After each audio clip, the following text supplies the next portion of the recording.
Just in time for the holidays, Secretary Noam just announced that the travel ban will be expanded to 30 more countries. As you know, right now there is already a travel ban for almost 19 countries, but they're going to be expanding it even more. This is going to be a new, broader ban that potentially is going to come into effect at the end of January of 2026. It's unclear what countries are on the ban, but from some leaked information, the following countries will be targeted. As always, we've got African countries like Angola, like Nigeria, like Gabon.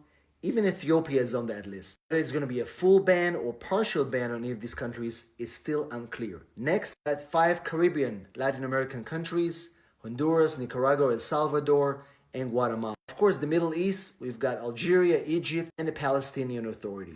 From Asia, Sri Lanka, Pakistan potentially, and Bangladesh. Nothing is official yet, but something is coming. So, America faces a tourism crisis in 2025.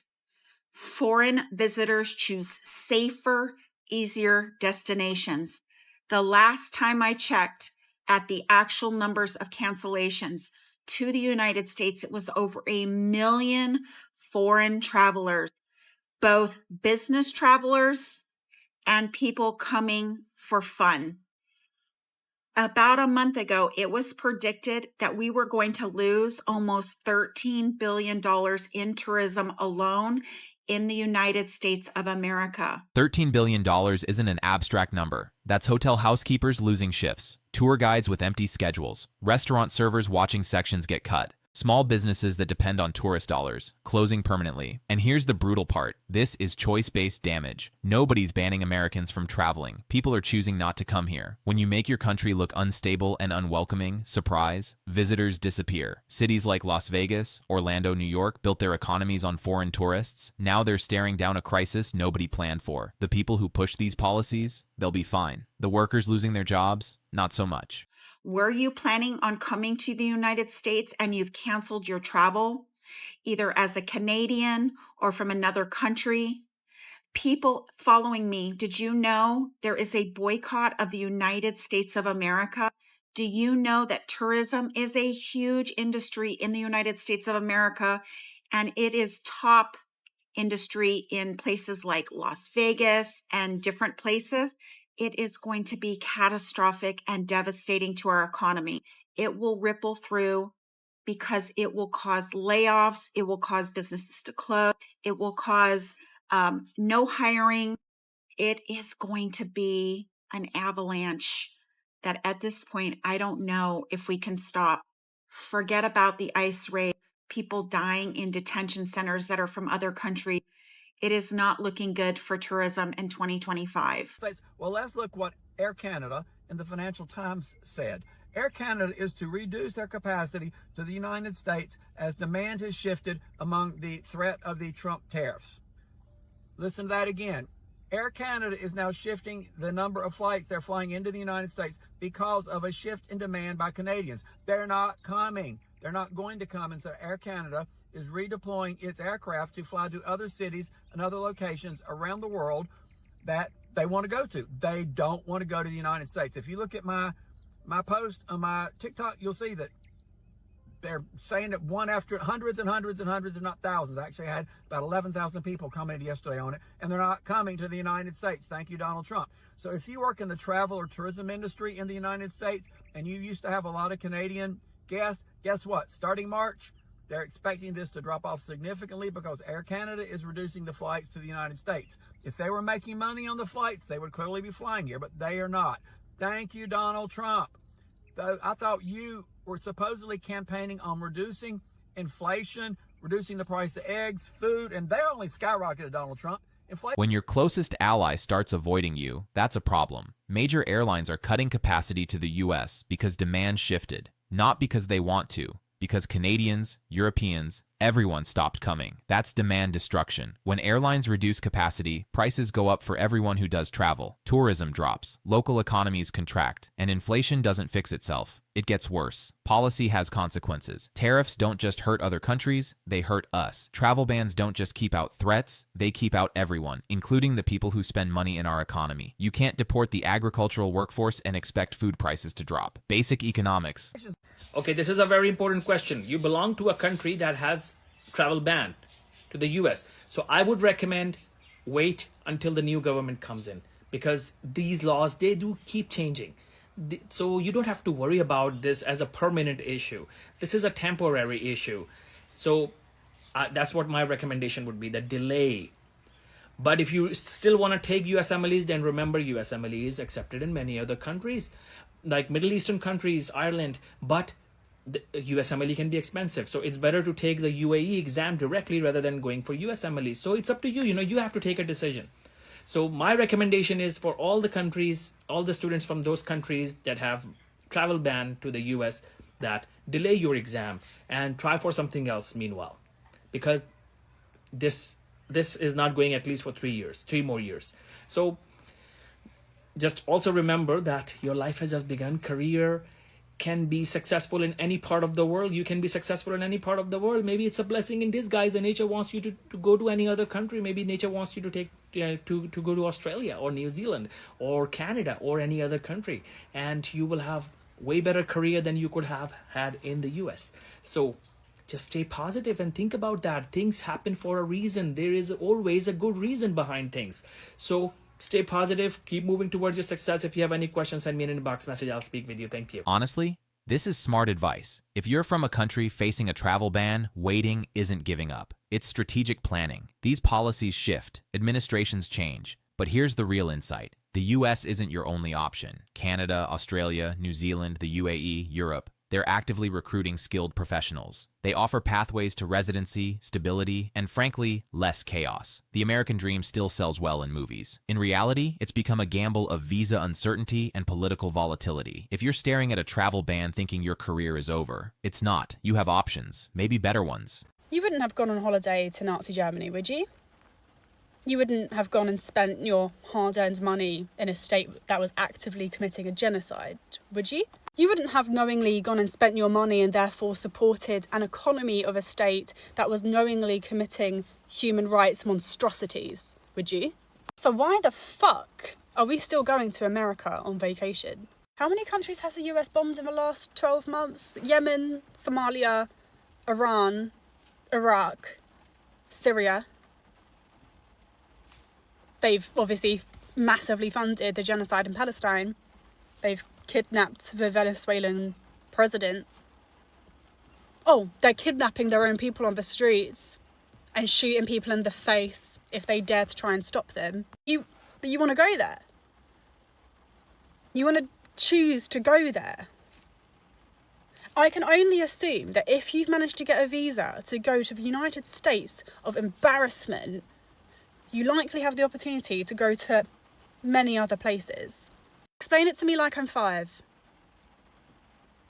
There's one thing, it's difficult to avoid supporting America in some sense because so much is owned by them, so many companies are owned by them, and I'm trying not to be too judgmental, but if you're actively choosing to get on a plane, pay your visa fees, and go spend money in that hellhole, can you explain it to me? Because I don't understand. The whole country music hype that was going on in 2025, like, you could call me a tin foil hat, whatever. I believe that was propaganda. I think that was a deliberate campaign to make America cool again, to distract us from the disgusting things that they keep doing. And I fear that a lot of us fell for it. A lot of us ate it up. America is fascist. And if you are choosing to go there for a jolly, You are supporting fascism. Strong words, but look at the checklist. Mass deportations targeting ethnic groups, militarized police raids on citizens, travel bans based on nationality and religion, suppression of dissent. At what point is it not hyperbole? Here's the uncomfortable part. Your tourism dollars matter. Every hotel booking, every meal, every ticket. That's money flowing into an economy funding these policies. I'm not saying you're a bad person if you visit. I'm saying be conscious. Understand that spending money somewhere is voting with your wallet. There are 194 other countries. Many would love your money and won't use it to fund human rights violations. Your vacation isn't just leisure, it's economic participation. Over 16,800 people canceled their FIFA World Cup tickets over the last 48 hours. This surge in cancellation of tickets is fueling a call for a boycott of the World Cup in general in America, citing that America is not safe for not only the fans, but especially the athletes that are coming from nations that our current government deems shitholes. 4 years ago, the World Cup was held in Qatar. When that announcement was made, there were a bunch of human rights organizations and watch groups who had their ears turned up to say, how could you possibly do a World Cup in the Arab world that's not in line with democracy, freedom, and human rights? And now we have people from the Arab world canceling their tickets in the modern free Western world due to human rights concerns and violence that's being done against people of a specific race, religion, and phenotype. Fans are citing safety fears, political protests, and a growing human rights concern about the way that humans are being treated in America. In response to the growing backlash, FIFA has announced that they're going to set an emergency meeting this week to discuss the ongoing concerns and how to mitigate tens of thousands, if not 100,000 people canceling their tickets. The games are set to start from June 11th, and they're taking place in Canada, America, and Mexico, but the bulk of the games are being done in America, where we currently have ICE and police attacking American citizens. Like, I knew that this would be a concern, especially with when you look at the countries that are football, soccer fans. It's all the people that this current administration hates. It's not majority white people. Yeah, a lot of Europeans love soccer, but a lot of the countries are coming from Black, brown, Muslim, Arab, Asian, Latino people. The people that by said racial profiling would get picked up by ICE. ICE, who is killing American citizens and rounding up kids, underage kids. ICE even rounded up a priest, and they had a priest at gunpoint. And then they put the priest in the car, detained him, and they kept trying to intimidate the priest. And he was like, I'm not scared of you. And then they said to him, well, you're white. You're not fun anyway. An ICE agent literally came over to me and said, what did you say? I said, I am not afraid. And they pointed a gun in my face. ICE put handcuffs on my hands and put me in a black SUV. And then a few moments later, they came back and they said, are you afraid yet? And I said, no. And then they said it. Well, you're white. You wouldn't be fun anyway. It was then that I knew that this staging, that these ICE raids are really about fear and intimidation. You're white. You wouldn't be fun anyway. They said it out loud to a priest at gunpoint. This isn't immigration enforcement. This is racial targeting, openly admitted. And this is exactly why international travelers are terrified. If citizens are being detained, if priests are held at gunpoint, if agents openly admit they're targeting specific races, why would why would anyone voluntarily come here? Major sporting events are seeing mass cancellations. Tourists citing safety fears and human rights concerns. The same countries that questioned Qatar's human rights record are now canceling trips to America for the exact same reasons. Let that irony sink in. Cities invested billions expecting international visitors. Now they're watching revenue collapse because the globe doesn't want to show up. Just proving the point that all of the racial tensions in this country are at the behest of the current administration, but that ICE is racially profiling people and white people should have been safe, but they just killed a white woman. I say all that to say there is growing concern for human rights issues and safety in this country. And how long does America get to act like they're still the beacon of the world, the beacon of freedom, and the beacon of democracy? Because in fact, we're definitely not. Travelers from over 40 countries may soon have to share 5 years of their social media history before entering the U.S. Citizens of 42 countries enrolled in the visa waiver program can typically come here to the U.S. for up to 90 days for tourism and business travel. That list includes many countries in Europe, including France, Germany, and the UK, as well as U.S. allies around the globe like Australia, Japan, and New Zealand. While their citizens in most cases do not need a visa to travel to the U.S., they still have to submit an application online using a system known as ESTA before entering the country. The Trump administration is now proposing to overhaul that system, including to require applicants to share additional personal information about themselves and relatives.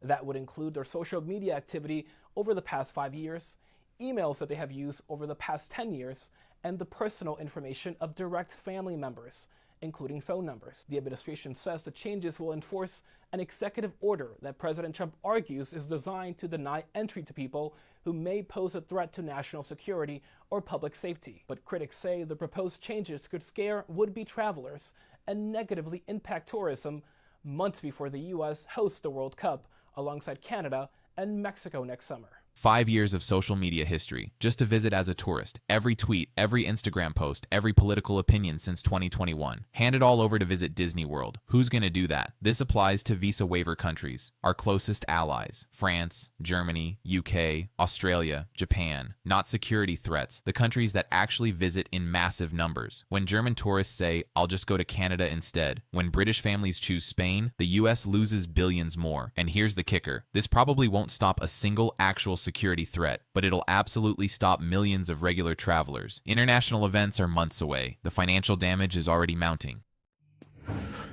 When it's all said and done, you know what I find funny, right? Is with everything South Africa has done over these past 2 years or so, they're not even dreaming of banning South Africa. And I'm sure every single meeting they have to explain to him why he can't ban South Africa. I know for a fact that Donald Trump is dying to ban South Africa as one of those countries, but they can't. South Africa is playing a very pivotal role geopolitically. South Africa is a very unique South Africa is a very unique problem. Once again, guys, if you don't look at this and see the greatness of being South African, happiness is a choice, Doug. You can choose to live your life focusing on everything going wrong. Or you can enjoy the finer moments in life, and this is one of those sweet moments. Understand this, right? They're dying to ban South Africans. They're dying to sanction the shit out of South Africa. They're burning, right, to make a pariah out of South Africa. They're fighting, they're firing on each and every single exhaust pipe. They are working overtime, but the problem is we're a very strategic, geopolitically placed country. They really want to do something, but they really can't. Like, this administration is running circles around Donald Trump. In fact, the whole BRICS is running circles around Donald Trump. Like, Donald Trump is doing everything he possibly can. And the problem is he doesn't even understand how to play the game that he thinks he knows how to play. Geopolitical reality check. South Africa is in a fascinating position. The administration wants to punish them, but can't, because South Africa is strategically critical. Minerals, trade routes, regional influence. And that's the core problem. There's an assumption that the world needs America more than America needs the world. But the world moved on. China's trading with Brazil, Russia's selling to India, Africa's building its own partnerships. Meanwhile, we're here with tariffs and travel bans, while everyone else builds the infrastructure defining the next century. You can't bully your way into global leadership. You can't threaten your way into prosperity. And you definitely can't isolate your way into economic dominance. The negotiating position keeps getting weaker, and the rest of the world knows it. It's a beautiful time to be South African. And that's the point that I've been pleading in South Africa on. When you buy KFC, when you buy Coca-Cola, when you consume American items, like if you consume American media, like your Netflix, you are literally funding your very same oppressor. These are the Coca-Cola lab. This is Coca-Cola that is doing what they're doing in Venezuela. It's the KFCs that we're buying. You are funding your oppressor. The wealth that your oppressor has comes from your hard work. Everything that they have, you have a choice. You have the power, Doug. The world should be calling for a boycott of every single American product. Every single one of them. We shouldn't allow this to slide. You have the power. Once again, Doug, listen to our heroes when they said, amandla awethu, power to the people, because to the people belongs the power. Maibuye Africa. Africa maibuye. You've always had the power, Doug. You are participating in your own oppression by not being cognizant of what you're purchasing. Who are you purchasing from? Why are you supporting them? Yes, it might be delicious, but is it delicious enough to allow my children to be in chains? Why not find delicious that is locally produced? Us uniting as a people and boycotting America is a movement that we can start, but the movement can also break the chains. Unity is what it takes. You have the power to crumble an empire. Consumer boycotts work. History proves it. Montgomery bus boycott, apartheid sanctions, BDS movement. When people unite and refuse to give money until change happens, change happens. But this is different. It's global. Canadians, South Africans, Europeans, Arabs, Asians. The entire international community looking at the US and saying, not with my money. Economically, devastating. Every local product chosen over American brands, that's money leaving the US economy. Every local streaming service instead of American platforms, revenue gone. Every trip to Bali instead of New York, GDP disappeared, multiplied by millions of people across dozens of countries over months and years. That's not protest, that's economic warfare. And the beautiful part, it's entirely within your control. Every purchase is a vote. Every transaction is a statement. When enough people vote with their wallets, even empires fall. The unity of us moving away from supporting American businesses, focusing on South African businesses, specifically Black-owned businesses, and uniting with Africa and creating our own markets within Africa, Daki, that's where the answers are. You cannot escape it. The only reason why you fear it and the only reason why you don't want it is because you've been led to believe that people who look like you are inferior. You have been infested with the virus. Or infected, with the virus. The virus of self-doubt. The virus of self-hate. It shows itself in the black middle class who will say, let's bring back Groeneveld. It shows itself in how we opt to look. We love European things. We brand ourselves with European items and American items. Slavery didn't end.